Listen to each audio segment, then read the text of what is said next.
O crítico mais evidente foi o tabloide britânico The Daily Express. Outro foi Mohamed Al-Fayed, empresário egípcio, cujo filho Dodi era amigo de Diana e também morreu no acidente. Em 2003, Paul Burrell, o mordomo de Diana, explicou uma nota que ela escreveu em 1993. Nessa nota, Diana afirmou que seu marido planejava acidentes de carro para incutir o medo profundo nela e assim poder reconquistá-la. Diana foi claramente mencionada em 2005 como uma denunciante. Ele declarou que não tinha notado a nota que Diana escreveu em 1995 e não conseguia entender por que ela se sentia daquela maneira. Durante todo o tempo, Al-Fayed insistiu constantemente na ideia de que havia algo suspeito no acidente. Ele acreditava que seu filho Dodi e Diana foram assassinados. Agora vamos voltar àquela declaração que não foi feita por Kalini. De volta à Inglaterra, do outro lado da linha estava um colega de Balmoral. Esse colega disse a Kalini que a princesa Diana havia se ferido em um acidente de carro e sugeriu que ela ligasse a televisão para ver o que tinha acontecido. Kalini fez o que lhe disseram e ligou a televisão. O que ela viu na tela foram notícias impressionantes sobre o acidente. O impacto do que ela viu foi muito forte. Ela foi rapidamente ao Palácio de Kensington. Enquanto dirigia até o Palácio de Kensington, Kalini sentia emoções muito intensas. Ela estava em choque e muito exausta por causa da notícia. Também se sentia impotente, pois não havia nada que pudesse fazer para mudar o que havia acontecido. Quando Kalini chegou ao Palácio de Kensington, deparou-se com toda a realidade da tragédia. O acidente da princesa Diana foi pior do que ela poderia imaginar, e o que viu foi extremamente decepcionante. A conversa no programa de entrevistas ficou ainda mais emocionante, pois Kalini continuou compartilhando suas lembranças daquela noite. Ela falou sobre o momento em que realmente percebeu o quão perigosa era a situação da princesa Zidana. Ficou claro que os acontecimentos daquela noite tiveram um grande impacto sobre ela, e o que sentia era culpa e responsabilidade. A conversa foi um evento muito emocionante para Kalini. Ela contou como soube do acidente no meio da noite, que se tornou uma noite comum e eterna. A gravidade da situação a surpreendeu quando viu na televisão a notícia de que precisava ir ao Palácio de Kensington. Ela falou sobre o momento em que percebeu que não poderia ter previsto a tragédia. Era difícil saber sobre Kalini. Os colegas de trabalho de Kate e Ben a ouviam com simpatia e compreensão. Eles faziam perguntas delicadas para ajudar Kalini a compartilhar sua história. Kalini foi encarregada de um trabalho extremamente difícil. Ela teve que trazer o corpo da senhora Diana de volta para a Inglaterra vinda de Paris. Era uma responsabilidade enorme, que se somava ao peso emocional que ela já estava sentindo. Ela precisava permanecer forte e focada. Além disso, sentia-se sobrecarregada pela dor. Quando Kalini chegou a Paris, a cena estava completamente caótica. Os colegas de trabalho foram incríveis. Repórteres e fotógrafos estavam por toda parte, todos tentando entender a história trágica. Era difícil se locomover entre as pessoas e o caos. Os colegas de trabalho estavam ainda mais exaustos. Ver o corpo da senhora Diana no necrotério foi um dos momentos mais difíceis para Kalini. A possibilidade da morte dela a destruiu completamente. Foi um acontecimento extraordinário, difícil de imaginar. Ela sentiu uma tremenda dificuldade e uma tremenda sensação de avanço. Vê-la ali sem vida foi um contraste muito marcante com a energia e serenidade da pessoa que ela conhecia. Kalini precisava se segurar, controlar seus sentimentos, lidando com emoções intensas. Ela sabia que precisava fazer isso e queria preservar a memória da senhora Diana da melhor forma possível. Levar o corpo dela de volta para a Inglaterra era uma forma de demonstrar respeito e amor por ela. Foi uma jornada difícil, mas era algo que ela sentia que precisava fazer. Enquanto Kalini tomava providências para trazer o corpo da senhora Diana de volta, ela enfrentou muitos problemas. Primeiro, a logística era complicada e a pressão da mídia não ajudava. Apesar das dificuldades, Kalini ainda assim decidiu cumprir seu dever com determinação e cautela. Durante todo esse processo, Kaline sentiu o apoio daqueles que se importavam com ela. Muitas pessoas amavam e respeitavam a senhora Diana e se uniram para ajudar no que podiam. Esse sentimento de comunidade e dor compartilhada foi um pequeno consolo em um momento tão sombrio. A viagem de volta para a Inglaterra foi a pior de todas. Kaline viajou com o corpo da senhora Diana, sentindo o peso da responsabilidade sobre seus ombros. Quando chegou à Inglaterra, a realidade da morte da senhora Diana ficou ainda mais evidente. Toda a nação estava de luto, mas a tarefa de Kaline ainda não havia terminado. Ainda havia muitas coisas que ela precisava fazer para preparar a despedida da senhora Diana. Ela trabalhou diligentemente, certificando-se de que tudo fosse feito com o máximo cuidado e atenção. Os dias que se passaram foram cheios de momentos de reflexão, tristeza e um forte desejo de homenagear o legado da senhora Diana. Kaline percebeu que Paris era uma cidade de desafios e não uma cidade de amor nesse momento difícil. A cidade, normalmente tão vibrante e cheia de vida, agora parecia estranha e imensa. A primeira dificuldade que Kaline enfrentou foi a barreira do idioma. Embora Paris seja uma cidade global, nem todos falam inglês e Kaline achou difícil se comunicar de forma eficaz com os profissionais de saúde e as autoridades francesas. Cada conversa parecia exigir um esforço extra, aumentando ainda mais o estresse. Felizmente, em meio às dificuldades com o idioma, Kaline não estava sozinha em suas lutas. Sua esposa estava ao seu lado, oferecendo o apoio emocional de que ela precisava. A presença dela era uma fonte de tranquilidade, no meio do caos. Ela guiava com mão firme e sempre acalmava seus nervos. A capacidade dela de manter a calma e ser solidária deu força a Kaline quando ela se sentia exausta. Kaline também recebeu a ajuda de um colega militar. Essa pessoa atuou como colaboradora, ajudando Kaline a entender os procedimentos necessários e a lidar com os desafios burocráticos e logísticos. Trabalhar em conjunto com o colega foi muito útil, pois permitiu que Kaline se concentrasse em suas responsabilidades sem se perder nas complicações administrativas. A cena no hospital, onde a menina da Guiana foi recebida e transferida, foi extraordinária.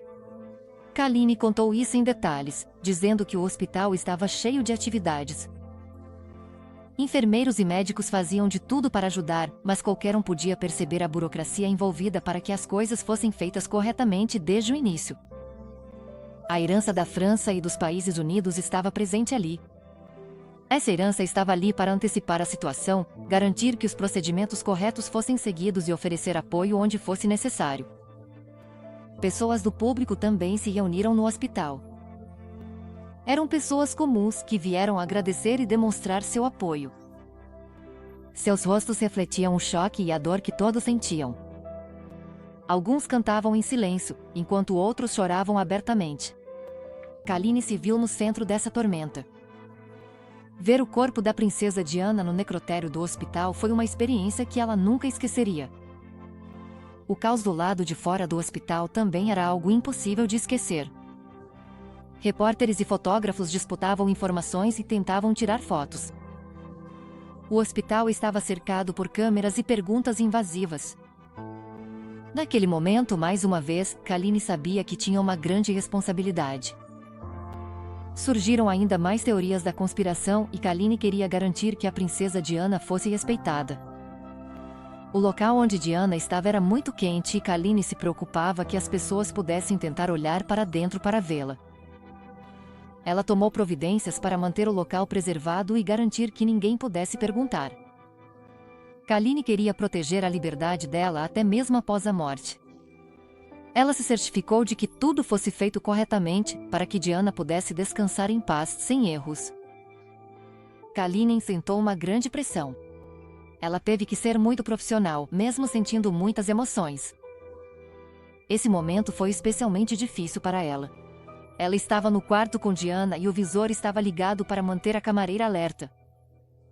O visor mostrou Diana, e esse foi um momento chocante para Kaline. Era preciso descansar e lembrar a si mesma que deveria se concentrar no trabalho. Apesar do estresse e da tristeza, Kaline continuou fazendo o que precisava ser feito. No programa, Kaline também compartilhou seus próprios pensamentos sobre Diana. Ela se lembrava dela como alguém com um grande senso de humor. Elas se davam bem e Kaline gostava de trabalhar com ela.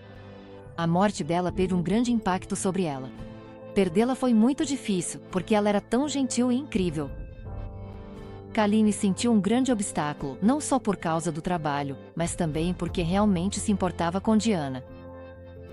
Ela se lembrava de como Diana era importante para ela e de como a morte dela mudou sua vida. Outro desafio que ela enfrentou foi lidar com as muitas perguntas e teorias da conspiração do público e da mídia sobre o acidente que tirou a vida de Diana. As teorias de que falamos até agora são apenas uma das muitas crenças, então você pode imaginar quantos rumores Colleen teve que suportar. As pessoas queriam saber o que realmente aconteceu e por que aconteceu. Havia muitas histórias e especulações, com algumas pessoas achando que havia mais no acidente do que foi divulgado. Colleen decidiu falar sobre sua própria experiência. Ela passou pelo túnel onde aconteceu o acidente, então compartilhou como se sentiu naquele lugar. Encontrar a saída do túnel podia ser muito complicado, especialmente à noite. Estava escuro, e as luzes da cidade podiam ser difíceis de enxergar claramente. Colleen explicou que até mesmo o motorista cuidadoso podia se sentir desorientado naquele túnel. Quando Colleen passou pelo túnel, percebeu como era fácil perder a noção de direção. A estrada tinha muitos caminhos e as paredes do túnel pareciam se fechar ao seu redor. Se você não prestasse muita atenção, era fácil se confundir.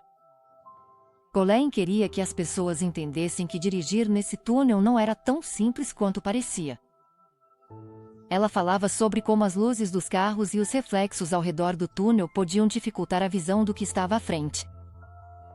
Para alguém que dirige rápido, isso podia ser muito perigoso.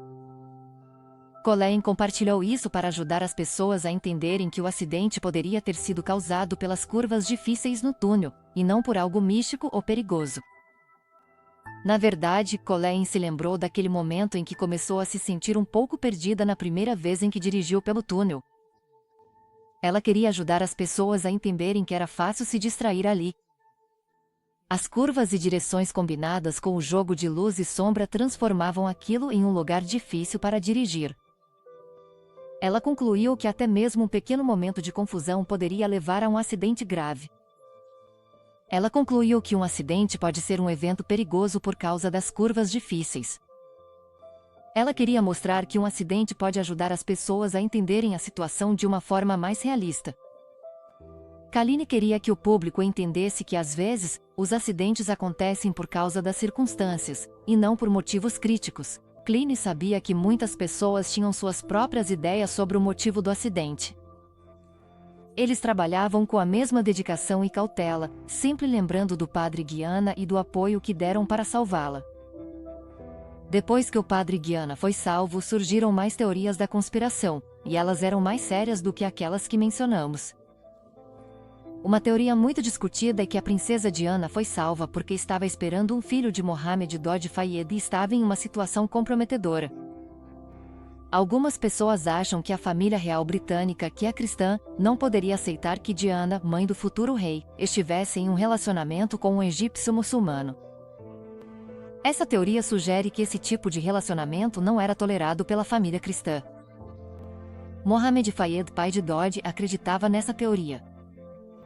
Em fevereiro de 2008, durante a investigação sobre a morte de Diana, ele repetiu suas declarações no tribunal. Expressado por muitas pessoas, devido à nota de rodapé. Felipe e a nota de rodapé. Carlos, que mais tarde se tornou rei Carlos III, a irmã de Diana, Lady Sarah MC Corcodale e outros, faziam parte de uma conspiração que matou Diana e seu filho. Outra teoria proposta por Jeffrey Seinberger em uma entrevista de execução é que Diana foi morta pela segurança. Seguindo a nota de rodapé. Felipe está ligado ao movimento de Lyndon LaRouche nos Estados Unidos e promove essa ideia de um plano premeditado. Em 1998, um artigo no Daily Telegraph falou sobre a teoria da conspiração Air.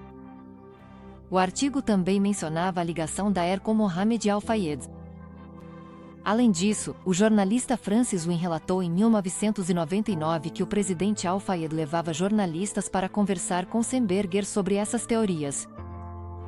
Essas teorias continuam gerando debates e especulações sobre a morte da princesa Diana. Além das investigações oficiais e das dúvidas, alguns ainda acreditam que houve algo mais no trágico acidente, apontando para várias conexões e afirmações criadas por Al-Fayed e outros. O público teve reações mistas em relação a essa teoria em particular. Alguns as consideram plausíveis, devido às controvérsias em torno da vida e dos relacionamentos de Diana, enquanto outros as rejeitam como infundadas e preferem confiar nas investigações oficiais do Reino Unido e da França. Essas teorias tiveram um impacto emocional sobre aqueles que amavam a princesa Diana. Sua família e amigos tiveram que lidar não apenas com a sua perda, mas também com as constantes especulações sobre sua morte. Al-Fayed afirmou na televisão que Diana e Dodi Fayed planejavam tornar público o relacionamento deles em 1º de janeiro de 1997, um mês após o acidente. No entanto, a Operação Paget, resultado da investigação, esclareceu que uma declaração tão importante do casal seria um anúncio global significativo, que exigiria muita preparação, mas não foram encontradas evidências que apoiassem a afirmação de que eles estavam se preparando para tal anúncio. As imagens de CCTV apresentadas durante a investigação sugeriam que Dodi saiu da joalheria Reposse em 30 de agosto apenas com um catálogo. O que se espera dessa explicação? Que ele comprou a explicação. Alberto Reposse, em 2003, afirmou que a explicação foi entregue nas mãos de Diana em um hotel em Saint-Tropez e recuperada em Paris, mas depois reconheceu que recebeu documentos legais de Al-Fayed, um cliente de longa data, que lhe indicaram uma outra versão da história. Al-Fayed afirmou que a explicação foi escolhida em Monte Carlo e que Dodi a buscou em Paris no dia anterior à sua morte, após realizar algumas alterações. Essa explicação contradiz as declarações do cliente e as imagens das câmeras de segurança, que mostravam que um funcionário do Hotel Ritz pegou o documento e depois o entregou a Al-Fayed posteriormente. As explicações de Al-Fayed sobre a entrega e aquisição do documento foram resumidas e contraditórias em relação a outras versões, especialmente as gravações das câmeras de segurança e os depoimentos das testemunhas. Essas explicações aumentaram o ceticismo em relação aos supostos planos de Diana e Dodi para formalizar seu compromisso. Isso não é o fim. Faltando apenas algumas horas para a tragédia daquela noite, no dia 30 de agosto, Diana entrou em contato com seu amigo, o jornalista Richard K., perguntando o que os repórteres poderiam estar preparando para divulgar. Mas durante essa conversa, Diana não mencionou nenhuma declaração que pretendia fazer. Talvez ainda mais importante tenha sido o testemunho da irmã de Diana, Lady Sarah M. Secorcodali, que se lembrou de uma conversa telefônica com Diana na sexta-feira, 29 de agosto. Lady Sarah relatou que durante essa conversa, Diana falava sobre Dodi Fayed de uma forma que mostrava que o relacionamento deles estava passando por dificuldades. Amigos e amigas de Diana, especialmente seu amigo Paul Burrell, sua amiga Lady Annabel Goldsmith e sua amiga Rita Rogers, lembraram de conversas com ela na semana anterior à sua morte. Ao mesmo tempo, todos concordaram que Diana estava decidida a não se envolver ou casar com alguém naquele momento específico da sua vida. Esses relatos lembram o estado mental de Diana nos dias que antecederam a tragédia, sugerindo que ela não estava pensando em compromisso ou casamento. Ao contrário de algumas teorias e especulações. As interações que Diana teve com seus amigos e amigas nos dias que antecederam o desfecho revelam informações sobre seu estado de espírito e seus sentimentos em relação a Dodi Fayed. Apesar de Diana expressar preocupação sobre seu relacionamento com Dodi e com a irmã, não havia indícios de qualquer plano de compromisso. O relato mais próximo dela também mostra uma postura reservada de Diana, em contraste com qualquer envolvimento ou compromisso naquele momento de sua vida. Na verdade, durante o verão, havia evidências sólidas para refutar a teoria de um compromisso. Em novembro de 2004, John Barton, ex-legista da Casa de Ramey, explicou em uma entrevista ao The Times que participou da autópsia do corpo de Diana em Fulham. Durante essa autópsia, Barton examinou pessoalmente o útero dela e afirmou que ela não estava grávida no momento de sua morte. Robert Shedman, que realizou a autópsia, confirmou a observação de Barton, afirmando que não havia sinais de gravidez no útero ou no corpo de Diana. Para compreender as alegações feitas por Muhammad Al-Fayed, a equipe de investigação do projeto Paget iniciou testes científicos no tapete do banco ocupado pela senhora Gana no Mercedes antes da transfusão. Esses testes tinham como objetivo encontrar a presença do hormônio HCG relacionado à gravidez, mas os exames de sangue não mostraram a presença do hormônio, fornecendo mais evidências contra a afirmação de que Diana estava grávida no momento de sua morte. Além da análise científica, a equipe de Paget realizou longas entrevistas com pessoas próximas de Diana, que tiveram contato regular com ela nas semanas que antecederam sua morte. Embora muitas informações sensíveis obtidas nessas entrevistas não tenham sido incluídas no relatório oficial da investigação criminal conduzida pela equipe Paget, foi relatado que amigos de Diana mencionaram que ela seguia um ciclo de vida normal e até observaram que ela usava anticoncepcionais. Para confiar e lembrar de Diana, a princesa de Gales. Sua estátua está localizada no Sunken Garden, no Palácio de Kensington, em Londres. O impacto do que ele viu abalou profundamente. Ele foi rapidamente ao Palácio de Kensington. Enquanto se dirigia ao Palácio de Kensington, Colin sentiu emoções muito intensas. Ele estava em choque e muito cansado pela novidade. Também se sentia impotente, pois não havia nada que pudesse mudar o que havia acontecido. Quando Colin chegou ao Palácio de Kensington, deparou-se totalmente com a realidade da tragédia. O estado da senhora Diana era pior do que se poderia imaginar, e o que ele viu foi muito decepcionante. A conversa no programa ficou ainda mais emocional quando Colin continuou compartilhando as lembranças daquela noite. Ele falou sobre o momento em que realmente percebeu o quão grave era a condição da senhora Diana. Era óbvio que os acontecimentos daquela noite tiveram um grande impacto sobre ele, e os problemas e a responsabilidade que sentiu o acompanharam por anos. A conversa foi muito emocionante para Colin. Ele resumiu como ficou sabendo do acidente durante a madrugada e a noite. Foi uma noite incrível que acabou se tornando uma noite perigosa. A gravidade da situação o surpreendeu quando viu as notícias na televisão e o fato de ter que ir até o Palácio de Kensington caiu sobre ele. Enquanto falava, ficou claro que ele não poderia ter previsto a tragédia. Foi muito difícil para Colin. Seus colegas Kate e Ben ouviram com simpatia e compreensão. Eles faziam perguntas delicadas para ajudar Colin a compartilhar sua história. Colin passou por momentos muito difíceis. Ele teve que trazer a princesa Diana de volta para a Inglaterra vinda de Paris. Foi uma responsabilidade enorme, que vinha acompanhada de uma carga emocional imensa. Ele precisou se manter forte e focado, mesmo sentindo-se devastado pela dor. Quando Colin chegou a Paris, a cena era absolutamente caótica. A colaboração entre todos era impressionante. Repórteres e fotógrafos estavam por toda parte. Todos tentavam entender a história trágica. Era difícil se mover entre as pessoas e o caos. Colaborar era ainda mais difícil. Ver o corpo da princesa Diana no depósito do necrotério foi um dos momentos mais difíceis para Colin. Provavelmente a morte dela o devastou completamente. Foi uma situação assustadora, difícil de descrever. Ele sentiu uma tristeza imensa e uma enorme sensação de perda. Vê-la ali sem vida era um contraste muito marcante com a pessoa vibrante e compassiva que ele conhecia. Colin precisou manter a compostura e controlar seus sentimentos, lidando com emoções intensas. Ele sabia que tinha uma responsabilidade e queria preservar a memória da princesa Diana da melhor forma possível. Levar seu corpo de volta para a Inglaterra foi uma forma de demonstrar respeito e amor por ela. Foi uma jornada difícil, mas era algo que ele precisava fazer. Enquanto Colin se preparava para repatriar a princesa Diana, ele enfrentou muitos desafios. Primeiramente, a logística era complicada e a pressão da mídia não ajudava. Enfrentando as dificuldades, Colin decidiu cumprir sua missão com determinação e cautela. Durante esse processo, Colin sentiu o apoio daqueles que se importavam com ele. Muitas pessoas amavam e respeitavam a princesa Diana e se uniram para ajudar no que fosse possível.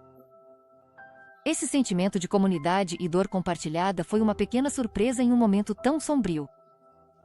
A viagem de volta para a Inglaterra foi a pior de todas. Colin foi com o corpo da princesa Diana, sentindo o peso da responsabilidade. Quando ele chegou à Inglaterra, a realidade da morte da princesa Diana ficou ainda mais evidente. Toda a nação estava de luto, mas o trabalho de Colin ainda não tinha terminado. Ainda havia muitas coisas que ele precisava fazer para preparar o adeus à princesa Diana. Ele trabalhou diligentemente, certificando-se de que tudo fosse feito com o máximo respeito e cuidado. Os dias que se passaram foram cheios de momentos de reflexão, tristeza e um forte desejo de visitar a legação da princesa Dani. Colin percebeu que Paris era uma cidade de desafios, e não uma cidade de amor nesse momento difícil. Uma cidade normalmente tão vibrante e cheia de vida. Agora parecia estranha e imensa. A primeira dificuldade que Colin percebeu foi a barreira do idioma. Paris é uma cidade global. Nem todos falam inglês e Colin percebeu que era difícil se comunicar de forma eficaz com os profissionais de saúde e as autoridades francesas. Cada conversa parecia difícil o suficiente, aumentando o estresse. Felizmente, durante as dificuldades com o idioma, Colin não estava sozinho em suas lutas. Sua esposa estava com ele, oferecendo o apoio emocional de que ele tanto precisava.